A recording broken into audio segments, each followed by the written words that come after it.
വിനോദസഞ്ചാര മേഖലയ്ക്ക് കരുത്തേകാൻ പുതിയ വിസ നിയമങ്ങളുമായി ഒമാൻ.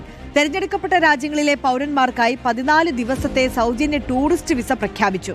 വിദേശികളുടെ താമസ നിയമവുമായി ബന്ധപ്പെട്ട ഭേദഗതികളുടെ ഭാഗമായാണ് പുതിയ തീരുമാനം.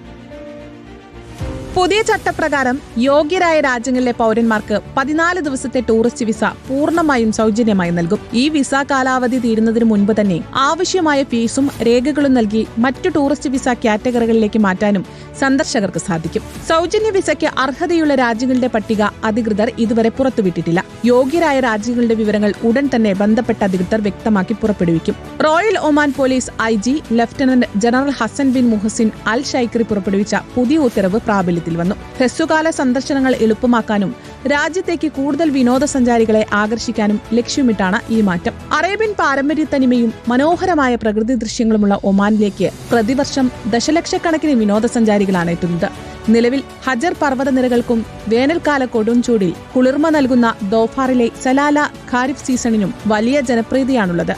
ജൂൺ 21 ആരംഭിച്ച ഈ വർഷത്തെ ഖരീഫ് മാസം സെപ്റ്റംബർ 21 വരെ നീണ്ടു നിൽക്കും. ഇതിനോടനുബന്ധിച്ച് 125ഓളം സാംസ്കാരിക, കായിക, വിനോദ പരിപാടികളാണ് ദോഫാർ മുനിസിപ്പാലിറ്റി ഒരുക്കിയിരിക്കുന്നത്. അന്താരാഷ്ട്ര സന്ദർശകർക്ക് ഒമാനിലേക്കുള്ള പ്രവേശന നടപടികൾ കൂടുതൽ എളുപ്പമാക്കുന്നതിന്റെ ഭാഗമായാണ് ഈ പുതിയ നടപടി.